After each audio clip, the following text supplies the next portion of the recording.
Assalamualaikum warahmatullahi wabarakatuh. Baik, di video kali ini kita akan membahas materi tentang momen inersia. Sebelumnya kita sudah membahas di part pertama mengenai momen gaya. Oke, kita lanjutkan. Momen inersia. Apa itu momen inersia? Momen inersia merupakan ukuran yang menyatakan kelembaban suatu benda untuk berputar pada porosnya. Kalau misalkan kita contohkan di dalam kehidupan sehari-hari, lebih mudahnya seperti bumi. Ketika bumi bergerak atau berotasi, kita yang berada di dalam bumi itu tidak merasakan rotasinya atau putarannya. Itu merupakan salah satu contoh momen inersia. Secara matematis, momen inersia dirumuskan I sama dengan mr kuadrat.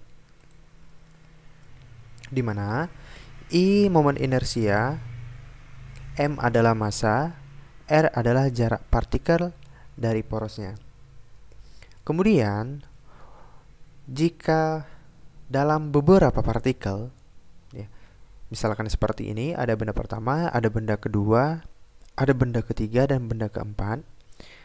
Secara matematis persamaannya menjadi I total sama dengan I1 ditambah I2 ditambah I3 ditambah seterusnya.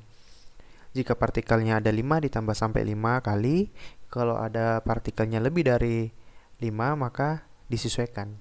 Tetapi persamaannya yang digunakan itu sama, I sama dengan mr kuadrat. Oke, lebih mudahnya kita buat ke contoh soal. Di sini ada 3 partikel terletak pada sistem koordinat seperti pada gambar, ya. Di sini ada partikel yang pertama, partikel kedua, dan partikel yang ketiga. Kemudian masing-masing partikel ini dia memiliki massa yang berbeda, ada yang sama, ada yang berbeda ya. M1 nilainya 2, M2 nilainya 1, dan M3 nilainya 2 kg. Kemudian di antara benda pertama dengan benda yang kedua itu terdapat poros ya. Digunakan sebagai poros P dan poros Q ya. Tentukan momen inersia sistem tersebut jika diputar menurut poros P dan jika diputar menurut poros Q. Dimana kita tadi sudah memiliki persamaan ya.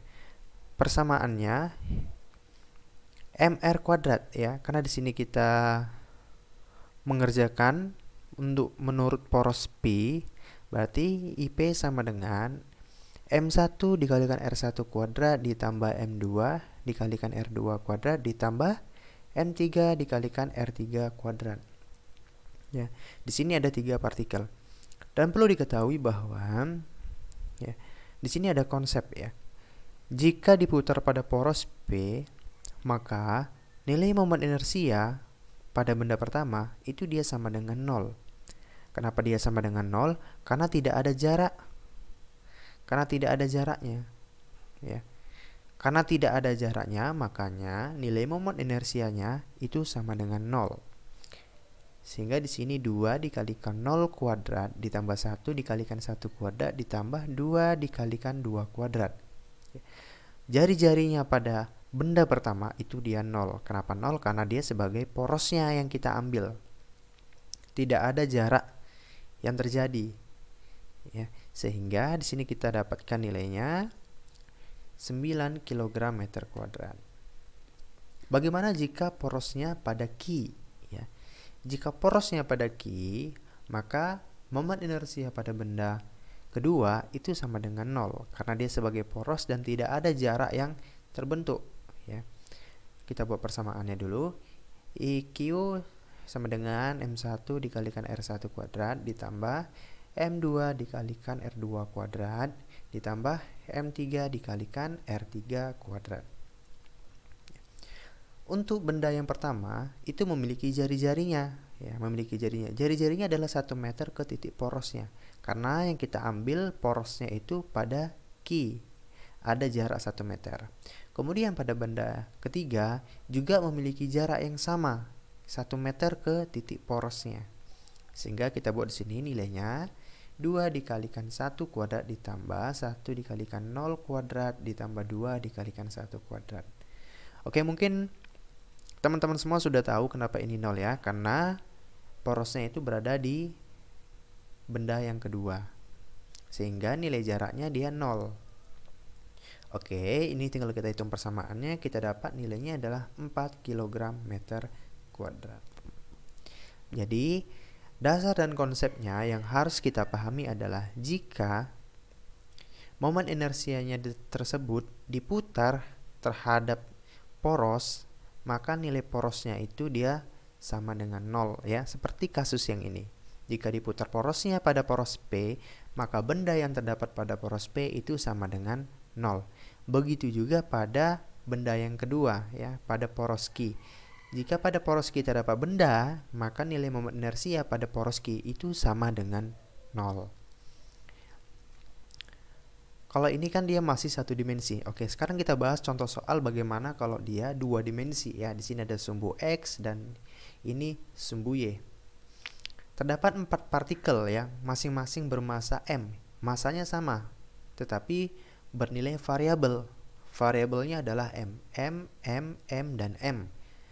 Jika dihubungkan dengan batang ringan tak bermasa, jika sistem partikel diputar dengan poros Y, ya, sistem partikelnya diputar terhadap sumbu Y. Maka momen inersia sistem partikel adalah, dan di sini perlu dipahami bahwa ketika sumbu Y itu dijadikan sebagai poros, maka nilai momen inersia pada sumbu Y itu dia sama dengan 0. Pahami konsepnya ya.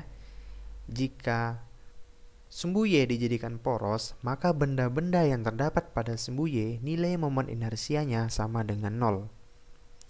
Bagaimana jika diputar terhadap sumbu X? Sumbu X-nya sebagai poros, sama konsepnya. Jika sumbu X dijadikan sebagai poros, maka benda-benda yang terdapat pada sumbu X nilai momen inersianya sama dengan 0. Oleh karena itu ya, poros sumbu Y, I2 dan 4 itu bernilai 0. Otomatis kita hanya menghitung inersia totalnya pada benda pertama dengan benda yang ketiga, I1 ditambah I3. Tinggal kita masukkan nilai persamaannya. Nilai persamaan dasar dari momen inersia itu adalah I sama dengan MR kuadrat ya. I totalnya sama dengan M1 dikalikan R1 kuadrat ditambah M3 dikalikan R3 kuadrat. Karena di sini untuk benda pertama, maka di sini 1. Karena ini untuk benda ketiga, maka di sini nilainya 3. Tinggal kita masukkan nilai persamaannya bahwa 4 partikel itu dia masing-masing nilai masanya sama, yaitu M. Berarti di sini I total sama dengan M dikalikan jari-jarinya A kuadrat ya. Jari-jarinya M1 ke titik porosnya itu adalah A. Kalau untuk benda ketiga, jari-jarinya ke titik pusat itu sebesar 2A. Ya, jangan lupa dikuadratkan 2A kuadrat ya. Kita dapat peroleh I total sama dengan MA kuadrat ditambah 4MA kuadrat. Karena di sini nilai variabelnya sudah sama, tinggal kita jumlahkan MA kuadrat ditambah 4MA kuadrat. Kita peroleh nilai I totalnya adalah 5MA kuadrat. Oke, pasti adik-adiknya semua paham ya. Oke, kita lanjutkan. Sekarang kita akan bahas mengenai momen inersia berbagai benda. Yang pertama, silinder berongga melalui sumbu. Contohnya adalah cincin ya. Ketika cincin ini dia diputar melalui sumbu pusatnya, nilai momen inersianya adalah I sama dengan MR kuadrat. Sedangkan kalau silinder pejal melalui sumbu ya, ini contohnya, kalau diputar melalui sumbu pusat, nilai momen inersianya adalah I sama dengan 1/2 dikalikan MR kuadrat. Dan nilai-nilai momen inersia untuk berbagai benda, adik-adik semuanya harus hafal di luar kepala ya. Apa saja tadi silinder berongga, kemudian silinder pejal, nilai konstanta momen inersianya harus dihafal. Oke, kemudian untuk bola pejal padat, contohnya adalah kelereng ya. Nilai momen inersinya pada kelereng yaitu I sama dengan 2/5 mr kuadrat. Berarti nilai konstanta inersia pada bola bajal padat itu adalah 2/5. Kalau untuk bola berongga bagaimana? Kalau untuk bola berongga, ya contohnya adalah bola pingpong, ya. Nilai momen inersianya adalah 2/3 mr kuadrat. Berarti nilai konstanta inersia pada bola berongga adalah 2/3. Oke, kemudian sekarang kita akan bahas pada batang silinder. Pada batang silinder ini, itu dia dibagi menjadi dua jenis ya. Yang pertama, kalau kita putar melalui pusatnya sebagai porosnya. Kemudian, kita putar melalui ujungnya. Ya, ini memiliki nilai momen inersia yang berbeda. Kalau misalkan kita analisa lebih dalam lagi, ketika kita putar batang ini di tengah-tengahnya sebagai pusatnya, maka nilai momen inersianya dia kecil, sehingga batang ini dia lebih mudah berputar. Berbeda ketika kita putar pada ujung batang, ya. Batang tersebut dia akan lebih sulit untuk berotasi, sehingga nilai momen inersia pada batang itu dia lebih besar, ya, 1/3 ml kuadrat. Kalau kita putar melalui pusatnya, nilainya 1/12 ml kuadrat.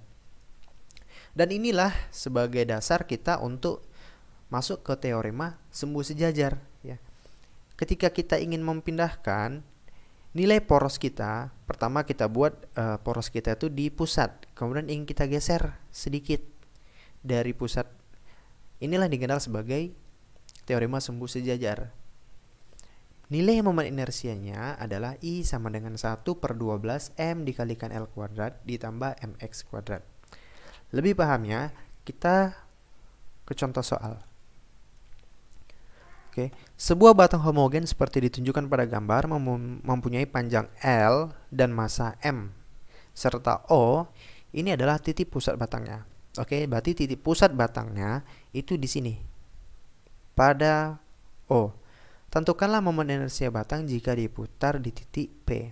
Oke, berarti titik putarnya dia bergeser, ya, dari O ke P, di mana jarak dari O ke P itu nilainya adalah 1/4 L. Ini kita menggunakan teorema sumbu sejajar, ya. Tadi persamaannya adalah I sama dengan 1/12 M dikalikan L kuadrat ditambah MX kuadrat. Ya. Berapakah jarak titik pusat ke titik P? Itu adalah 1/4. Ini X. 1/4 L ini adalah nilai X-nya. Jadi nilai 1/4 L ini kita substitusi ke X, sehingga kita dapatkan 1/12 M L kuadrat ditambah M nih, 1/4 L dikuadratkan. Oke, kemudian kita dapat 1/12 M dikalikan L kuadrat ditambah 1/16 ml kuadrat. Jadi di sini nilai variabelnya sudah sama, ya, sudah sama, sehingga bisa kita jumlahkan 1/12 ditambah 1/16. Kita peroleh nilainya adalah 7/48 M dikalikan L kuadrat.